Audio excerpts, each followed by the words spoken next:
오늘은 부활 주일로 지키게 됩니다. 부활절은 우리 기독교 신앙에 있어서 너무나 소중하고 귀중한 날입니다. 만약에 이 부활절이 없었다라고 한다면 어떻게 되었을까? 먼저 부활절이 없었다라고 한다면요, 십계명에 나온 이 안식일 계명은요, 이 토요일 날 지키는 것이 되었을 것입니다. 하지만 예수님께서 부활하심으로 말미암아 예수님이 부활하신 날, 즉 금요일 날 십자가에 못 박혀 죽으시고 며칠 만에 부활하셨죠?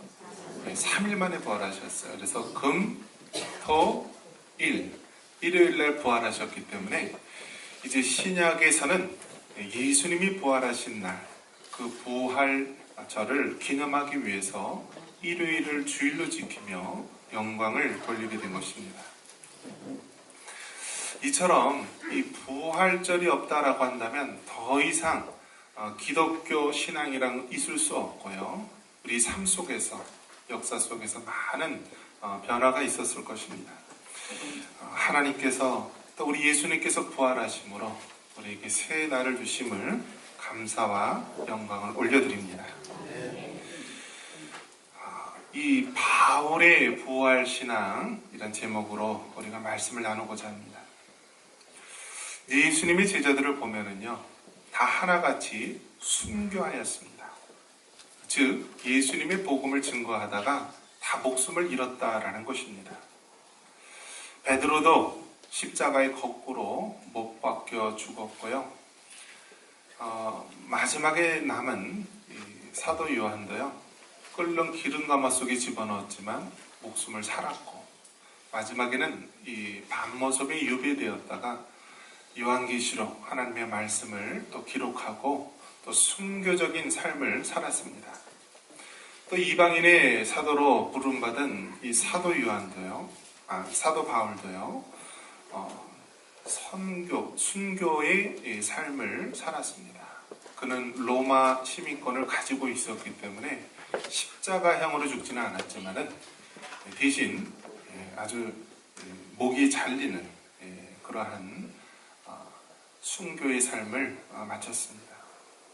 오늘 이 디모데후서는 이 사도 바울이 그 인생의 마지막에 가까울 때 자기의 죽음을 직감하면서 디모데에게 말씀을 전한 그러한 서신입니다. 그래서 이 디모데후서 이 말씀을 보면은 이제 자신의 생명이 얼마 남지 않으면은 끝날 것을 알고 이 유언과 같은 말씀, 그리고 또 목회자 후배인 이 디모데에게, 또 그들에게 다시 한번 하나님의 말씀으로 격려하는 부분입니다. 특별히 우리가 이 죽음, 사망에 대한 부분은 어떠한 것으로도 우리에게 위로가 될 수가 없는 것입니다. 자식을 잃은 부모, 또 함께 살아보자고 했던 사랑하는 배우자, 남편의 죽음, 또 아내의 죽음, 이 땅에 그 많은 슬픔과 아픔, 괴로움들이 있는데요, 죽음에 대한 부분은 그 어떤 것으로도 위로가 될 수가 없는 것입니다.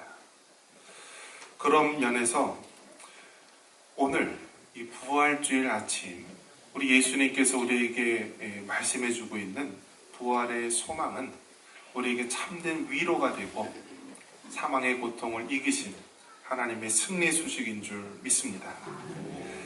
한번 따라해 보겠습니다. 부활신앙. 우리가 부활신앙이 있느냐 없느냐에 따라서 그 사람의 삶의 모습이 달라지는 것입니다. 우리가 아무리 교회에 와서 10년, 20년, 30년 신앙생활을 했다 할지라도요, 우리가 진정한 부활신앙을 붙들고 살지 않는다라고 한다면 세상 사람들과 구별됨이 없이, 다름이 없이 살아간다는 것입니다. 부활신앙이 있는 사람은요, 우리가 이 땅에 아무리 힘들고 어려워도요, 참아낼 수 있는 힘이 되고요, 부활신앙이 있는 사람은 이 땅에 썩어질 것에 우리 마음을 빼앗기지 아니하고요, 우리 주님과 함께 다스릴 영원한 나라에 대한 소망이 있는 것입니다. 그런 면에서 저와 여러분은 이 부활 신앙으로 날마다 우리의 삶을 붙잡을 수 있는 여러분 되시기를 바랍니다. 죽음을 앞에 둔 이 사도 바울은 이렇게 디모데에게 권면합니다. 예수 그리스도를 기억하라. 우리 8절 한번 읽겠습니다. 내가 전한 복음대로 다윗의 씨로 죽은 자 가운데서 다시 살아나신 예수 그리스도를 기억하라. 다시 살아나신 예수 그리스도를 기억하라. 즉 예수님의 부활을 잊지 말고 기억하라는 것입니다.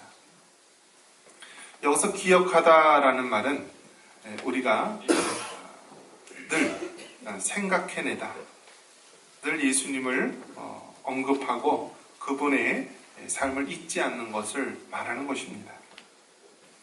그래서 이것은 예수님의 부활의 마음을 우리 현재 마음속에도 갖고 있으면서 또 계속해서 주님의 이 부활의 모습을 기억하며 살아가는 모습을 말합니다. 기억을 하다. 예수님의 12제자 중에서 가룟 유다는 예수님을 배반하고 결국 자살하여서 그 생을 마감하게 됩니다. 그러면서 이 12번째 제자로 마띠아라고 하는 사람을 세우는데요. 이 12번째 사도 마띠아를 세울 때 분명한 목적이 있다라는 것입니다. 그것은 예수님의 부활을 증언하기 위해서 세웠다라는 것입니다. 사도행전 1장 22절에 항상 우리와 함께 다니던 사람 중에 하나를 세워 우리와 더불어 예수께서 부활하심을 증언할 사람이 되게 하여야 하리라. 예수께서 부활하심을 증언하기 위해서 사도를 세웠다. 주의 종을 세웠다라는 말씀입니다.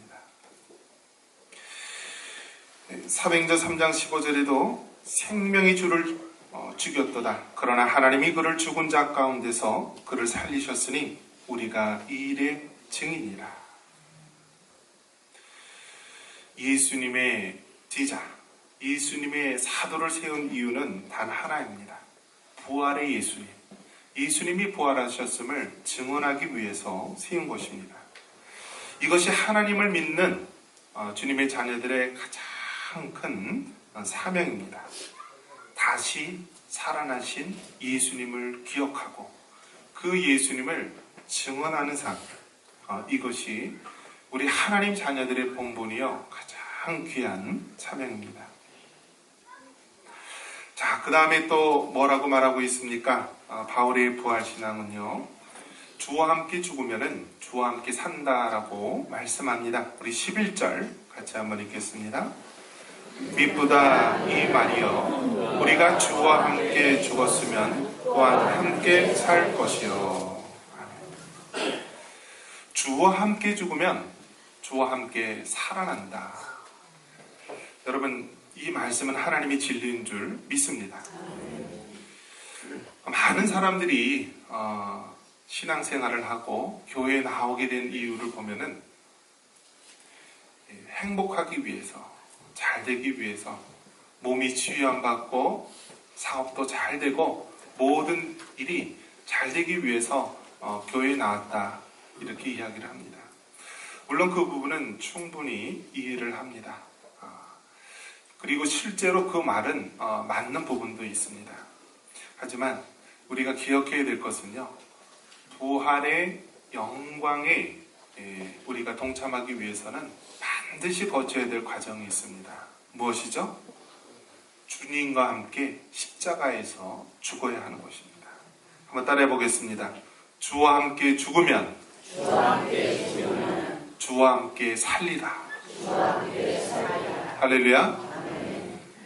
많은 사람들이 주님과 함께 죽는 과정을 무시하고 함께 살아나는 것, 하나님의 영광만을 바라보고 생각한다라는 것입니다.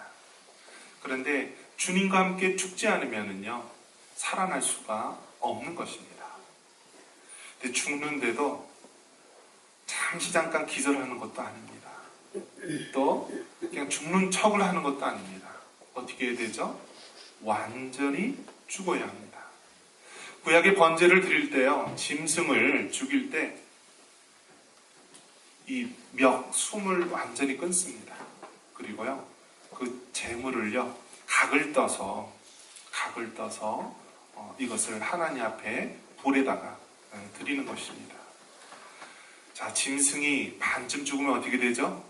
눈이 뒤집혀갖고 막 돌아다니죠. 완전히 죽어야 되는 거예요. 완전히 하나님 앞에 죽어야 되는 것입니다. 즉, 우리가 부활의 영광에 동참하기 위해서는요, 죽는 척을 해서도 안 되고요, 잠깐 죽는 것도 아니고 완전히 죽어야 되는 것입니다. 주와 함께 죽으면 함께 살 것이다.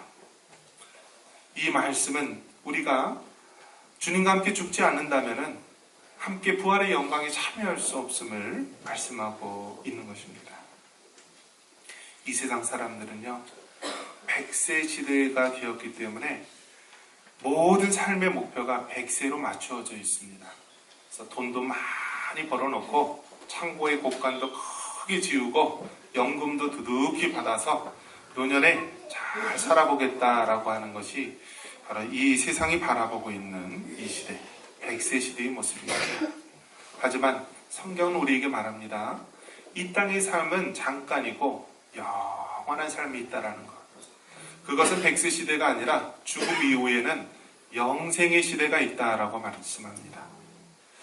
예수님을 믿는 자에게는 영원한 생명이 있고, 반면에 예수님을 믿지 않는 자에게는 영벌이 있음을 하나님은 우리에게 경고해주고 있습니다.